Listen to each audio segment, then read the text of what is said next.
अब बात करते हैं मुंबई की। मुंबई के सबसे बड़े हॉटस्पॉट रहे धारावी ने आखिर कैसे कोरोना को मात दी है। कोरोना से लड़ाई में क्या है धारावी का सक्सेस मॉडल 4T, और आखिर क्यों बीएमसी इस मॉडल को मुंबई के दूसरे इलाकों में लागू करना चाहती है। सबसे पहले यह स्पेशल रिपोर्ट।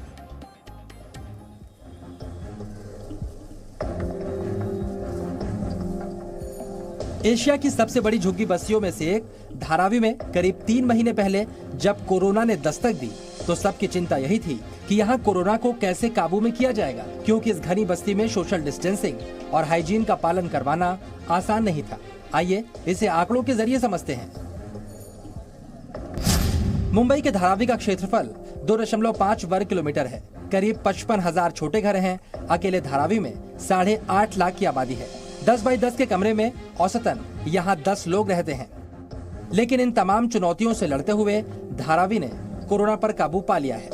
धारावी जो पूरे देश के लिए एक चिंता का विषय बन चुका था, अब वो एक सक्सेस मॉडल बनकर उभरा है और पूरे देश को दिशा दे रहा है। धारावी का अगला उद्देश्य 0 केसेस का रहेगा। धारावी में जहां 3 मई को रिकॉर्ड 94 केस सामने आए थे, वहीं जून में घटकर औसतन 18 केस हो गए। पिछले 3 दिनों की बात करें तो 24 जून को सिर्फ 10 केस, 25 जून को 11 केस और 26 जून को 8 केस सामने आए हैं। सबसे अच्छी बात यह है कि तीनों दिनों में धारावी में कोरोना से एक भी मौत नहीं हुई। दरअसल धारावी ने 4T मॉडल अपनाकर कोरोना को मात दी है। ये 4T हैं: ट्रेसिंग यानी मरीज को ट्रेस करना, ट्रैकिंग यानी लगातार ट्रैक करना, टेस्टिंग यानी जांच करना और ट्रीटिंग यानी इलाज करना। धारावी का ये 4T मॉडल सफल रहा है, जिसे अब बीएमसी मुंबई के नए हॉटस्पॉट वाले इलाकों में लागू करना चाहती है। कोविड-19 की जो स्क्रीनिंग रहता है वो चालू किया है, और जो सेफ लोग हैं जिनको कोविड-19 का प्रादुर्भाव नहीं हुआ है, उनको भी हम अभी थोड़ा डेंटिस्टी कम करने के लिए उनको भी क्वारंटाइन कर रहे हैं। धारावी की इस सफलता में स्थानीय प्रशासन के साथ ही यहाँ के लोगों का भी योगदान है। सुभाष दवे के साथ अंकुर त्यागी, जी मीडिया, मुंबई। तो धारावी में कैसे कोरोना को हराया गया ये आपने देखा इस रिपोर्ट में। लेकिन मुंबई में सोने चांदी की सबसे बड़ी मार्केट यानी कि जवेरी बाजार की चमक कोरोना काल में फीकी पड़ गई है। लॉकडाउन से पहले जवेरी बाजार में रोजाना 300 करोड़ का कारोबार होता था, लेकिन प्रवासी कारीगरों के नहीं लौटने से काम पर खासा असर पड़ा है। सोने के दाम भले ही रिकॉर्ड 50,000 प्रति तोला हो गए हैं, लेकिन मुंबई के जवेरी बाजार में कारोबार मंदा है। 3 महीने के लॉकडाउन के बाद दुकानें ऑड इवन के मुताबिक खुल चुकी हैं, लेकिन ग्राहक नहीं है। पहले एक दिन में 300 करोड़ रुपए का कारोबार होता था, और अब तो 1 करोड़ भी हो जाए तो बड़ी बात है। कारीगर नहीं है, लेकिन इस समय हमारे पास एक जो सीजन थी, जिस पीरियड से ये लॉकडाउन शुरू हुआ, करीबन अपन बात करें मार्च, अप्रैल, मई, जून, जुलाई के समय से, तो उस समय हमारे पास एक्स्ट्रा अच्छा स्टॉक रहता है और बायर्स आते हैं हमारे पास में। अभी तो डिज़ाइन जो है उनकी जो रेंज है उसी में से हम चॉइस कर रहे हैं, और हमारे जो बजट है, जो थोड़े सेविंग्स है हमारे, उसमें जो भी हमको गोल्ड का अच्छा कोई रेंज मिलेगा वही हम चूज़ कर रहे हैं अभी। इस बाजार में तकरीबन 4 लाख कारीगर काम करते हैं और 40,000 कारखाने हैं। हर कारखाने में 5 से 10 लोग काम करते हैं।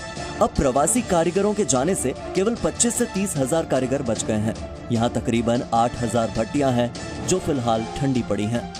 व्यापारियों को थोड़ा भरोसा दिया कि सब मत भेजो गाँव में, थोड़ा आदमी थोड़ा लोग रहेगा तो थोड़ा काम आएगा तो फिर, लेकिन अभी काम तो नहीं कर पाएगा क्योंकि सब हमारा जो डाई कटिंग लगता है, इनग्रेव, आरी कटिंग, ये सब, लेकिन वो लोग तो सब गाँव गए ना, इसलिए काम भी नहीं कर पा रहा है। एक छोटी सी जगह में ज़्यादा लोग रह रहे थे, तो अभी ये टाइम पे ऐसा नहीं हो सकता, इसलिए हमने और जगह का बंदोबस्त किया है जहाँ पे कारीगर आएंगे और सोशल डिस्टेंसिंग मेंटेन करके कर सकते हैं। सोने के तार बनाने वाली ये मशीन बेकार पड़ी है।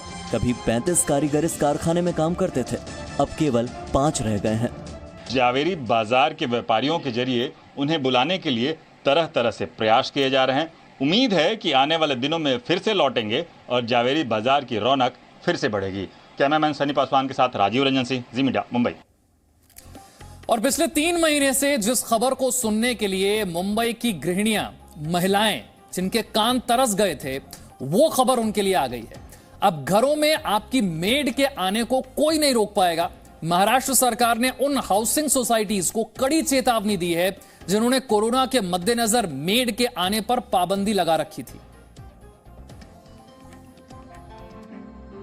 मुंबई में हजारों महिलाएं घरों में झाड़ू पोछा और कपड़े बर्तन धोकर अपना परिवार पालती हैं। इससे जहां मेड को रोजगार मिल जाता है, वहीं कामकाजी महिलाओं और गृहिणियों को रोजमर्रा के काम में बड़ी मदद मिल जाती है। दिक्कत तब शुरू हुई जब कोरोना काल में लॉकडाउन के दौरान कई हाउसिंग सोसाइटीज ने मेड की एंट्री पर रोक लगा दी, जबकि सरकार की तरफ से ऐसा कोई नोटिफिकेशन जारी नहीं किया गया था। महाराष्ट्र कॉर्पोरेशन डिपार्टमेंट की तरफ से अपने आदेश में साफ कहा गया है कि किसी भी सोसाइटी को इस तरह का कोई भी नियम बनाने का अधिकार नहीं है। अगर कोई भी हाउसिंग सोसाइटी अपने प्रेमाइसिस में किसी भी तरह के डोमेस्टिक हेल्प या वर्कर को आने से रोकती है तो उनके खिलाफ सख्त कार्रवाई की जाएगी। हाउसिंग सोसाइटीज अब सफाई दे रही हैं कि इस तरह की पाबंदी सोसाइटी के लोगों के भले के लिए लगाई गई थी, ताकि कोरोना का संक्रमण ना फैले। एक 24 आवर्स मेड सर्वेंट का ऑप्शन सही रहेगा, because in that case maid servant आपके बाहर नहीं जा रहे, they are not being expose to the outside containment that is there. At the same time family को कहीं ना कहीं हेल्पिंग हैंड की भी जरूरत होती है। रोजगार छिन जाने की वजह से पिछले 3 महीनों से हजारों मेड के घर का बजट बुरी तरह से बिगड़ चुका है। अब दोबारा काम मिलने की उम्मीद इनके लिए बड़ी राहत लेकर आई है। कुछ दिन पहले सोसाइटी वालों ने भी ये फरमान निकाला था कि आप हमारे घरों में काम करने नहीं आ सकते हैं, और अगर आप आएंगे तो आपको कोरोना का टेस्ट करके आना होगा। आज मैं महाराष्ट्र सरकार के इस निर्णय का स्वागत करती हूं, जिसमें बाड़ा पाटिल ने ये कहा है कि ऐसा कोई भी फरमान सोसाइटी वाले नहीं निकाल सकते हैं और इस तरह की कोई पाबंदी घरेलू कामगारों पे नहीं लगा सकते हैं। महाराष्ट्र सरकार ने मेड के साथ ही ड्राइवर, हॉकर्स और सब्जी बेचने वालों की एंट्री पर भी रोक लगाने को गैर कानूनी बताया है, और अगर कोई सोसाइटी ऐसा करती पाई जाती है तो उस पर कानूनी कार्रवाई होगी। अंकुर त्यागी, जी मीडिया, मुंबई।